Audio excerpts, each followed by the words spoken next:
Olá, estamos de volta ainda com o conteúdo, de operações com números decimais. Agora nós vamos falar da potenciação e radiciação desses números decimais, como que nós podemos resolver. Vamos lembrar, que a potenciação com decimais, lembrando que a potenciação é a multiplicação do número da base por ele mesmo, quantas vezes for o expoente. Então, eu tenho um exemplo aqui para a gente recordar. Ó, 2 elevado à terceira potência. O 2 é a minha base, né? É o que será multiplicado. E o 3 é o meu expoente. Ele está me falando quantas vezes eu vou multiplicar o 2 por ele mesmo. Então, eu vou ter que 2 vezes 2 vezes 2, porque ó, é a base 3 vezes, o número multiplicado por ele mesmo. Então, essa potência vai ter como resultado número 8. Quando eu vou trabalhar com decimais, eu vou usar a mesma ideia. Lembrando agora como nós vamos fazer a multiplicação de decimais.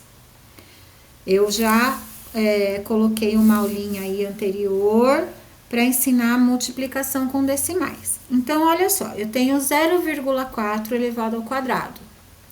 Então, o que acontece? Eu vou ter o 0,4, que é minha base, 4 décimos, né?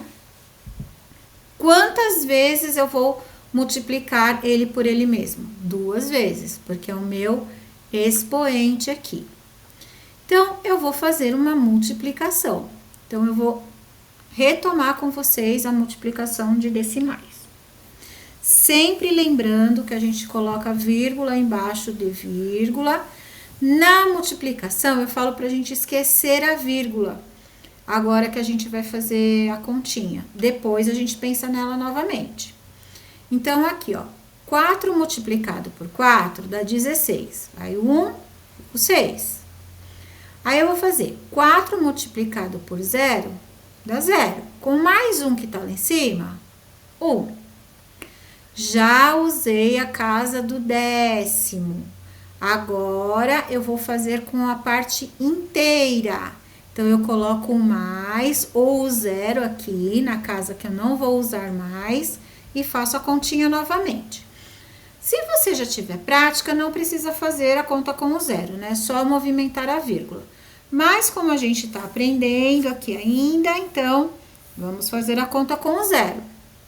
0 vezes 4 dá 0 e 0 vezes 0 dá 0. Agora, eu vou fazer a soma. Então, vai dar 0,16. Aí, eu vou falar, nossa, agora eu tenho que trabalhar a vírgula, né? Então, ó, eu tenho uma casa decimal aqui, uma casa decimal aqui. Então, eu vou andar com a vírgula 2 casas. Sempre da esquerda para da direita para a esquerda, tá? Então, eu tenho aqui, ó, uma casa, 2 casas. Coloco a vírgula. Tudo bem? Então, essa continha vai dar 0,16. 16 centésimos, tá? Porque está na casa do centésimo. Tudo bem? Agora, eu vou dar outro exemplo. 2 décimos, 0,2, elevado à terceira potência. Isso quer dizer o quê? Que eu vou multiplicar o 0,2 por ele mesmo 3 vezes. A gente não consegue fazer isso de uma vez só, né? Eu sempre faço 2 a 2. Então, primeiro eu vou multiplicar 2 décimos por 2 décimos.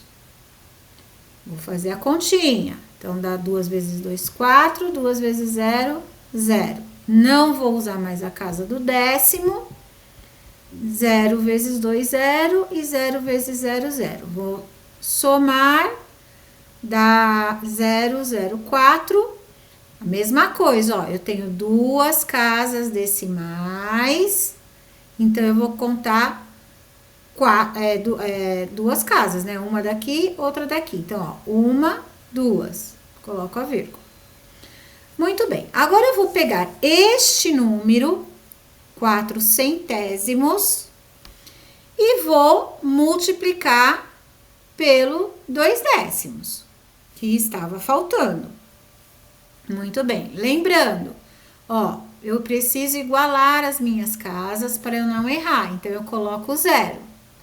Ai, professora, eu vou multiplicar por 0? Faça isso para não errar a continha enquanto você não tem muita experiência, tá bom? Aí, então, vou ficar 0 vezes 4, 0 vezes 0 e 0 vezes 0, tudo 0. Não vou usar mais a casa do centésimo. Vou começar agora a casa do décimo. 2 vezes 4, 8. 2 vezes 0, 0. E 2 vezes 0, 0. Agora, vou fazer a parte inteira. Então, eu não vou usar nem mais a casa do centésimo e nem a casa do décimo. Aqui vai ficar tudo 0. E vou fazer a soma. Então, vai dar 0, 0, 0, 80. Muito bem. Quantas casas eu tenho aqui? 2. E aqui? 2. Então, eu vou andar a minha vírgula 4 casas, ó. 1, 2, 3, 4. Coloco a vírgula. Tudo bem? Então, vai ficar 8 milésimos. Vai ser o meu resultado. Tudo bem, gente? Eu sei, você vai falar, ai, professora, mas é uma besteira, a gente gasta um tempinho aí colocando 0, tudo, fazendo a conta. Mas é melhor você pecar pelo excesso e não errar a continha, tá bom? Agora vamos falar então da radiciação. A radiciação, ela é a operação inversa da potência. Então, por exemplo, a raiz quadrada de um número, ele é o resultado de um número elevado ao quadrado, que dá o número que está na raiz, né? Então, eu tenho um exemplo aqui do 16. Eu penso primeiro, né, se for um número inteiro, qual é o número que vezes ele mesmo dá 16? Ah, é o 4. Então, beleza, eu já sei que a raiz de 16 é o 4.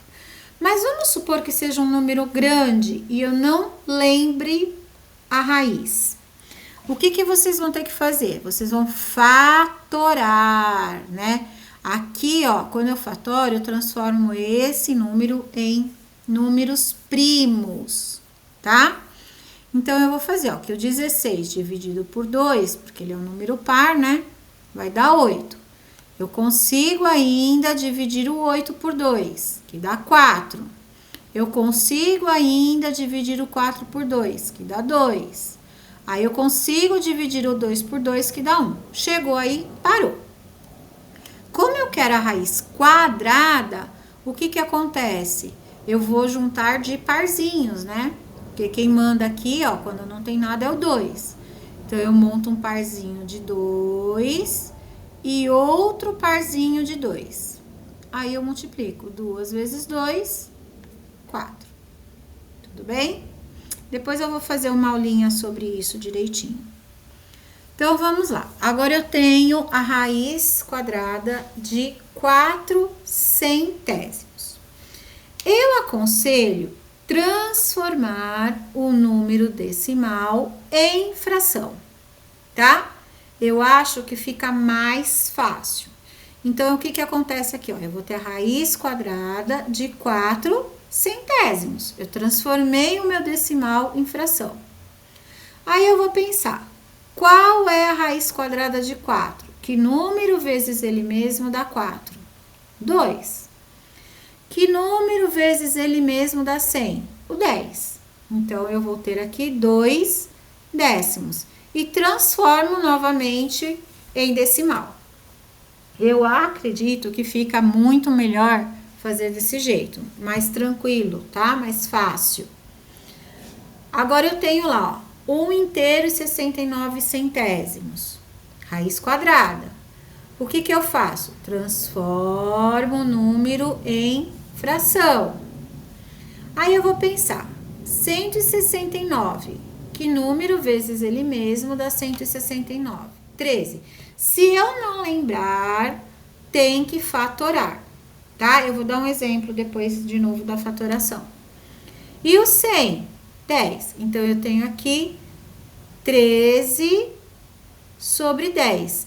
Então, eu vou ter 1 inteiro e 3 décimos. Tá? Porque é 1 zero, né? Minha vírgula anda uma casa. Tudo bem? Agora, olha só. Eu tenho 125 milésimos, mas eu quero a raiz cúbica. Quem manda é o 3. Então, eu vou juntar de trios os números que der. Então, vou transformar o número decimal em fração. E o que eu vou fazer? Eu vou fatorar o 125, ó. Que dá para dividir por 5, que dá 25. Dá para dividir por 5, que dá 5. E 5 de novo, que dá 1. Terminei. Então, eu tenho 5 a terceira, tá vendo? E 5 a terceira, como é o mesmo índice, né? É só o 5. Então, quer dizer, eu vou juntar de 3 em 3. Tudo bem? E o 1000? Mesma coisa, ó. Eu vou fatorar, dá para começar por 2, que dá 500. Por 2, que dá 250. Por 2, que dá 125. Agora, não dá mais por 2, né? Porque ele não é um número par. Mas, como ele termina em 5, eu vou fazer a divisão por 5. Que vai dar 5, divido por 5, dá 125. Por 5 novamente, que dá 5. Por 5 novamente, que dá 1. Então, olha só o que aconteceu, ó. Eu juntei um triozinho de 2, tá vendo? Ó, 2 é a terceira, eu juntei um trio. Deixo ele aqui, ó. E eu vou multiplicar pelo outro triozinho que eu consegui, ó. Que é um triozinho de 5. Então, por 5. Então, a minha raiz cúbica de 1000 é 10. Então, eu vou colocar lá que é 5 décimos. E transformo novamente em decimal. Tudo bem? Então, quando o número é muito grande e eu não lembro qual é o resultado da raiz, vocês têm que fatorar, tá? Colocar em números primos e tirar aquilo que, ou de par, ou trio, depende do índice aqui da raiz. Tá certo? Espero que vocês tenham entendido. Qualquer coisa eu fico à disposição. Podem colocar as suas dúvidas aí, que eu sempre olho. Tá bom? Bom estudo para vocês e um grande beijo.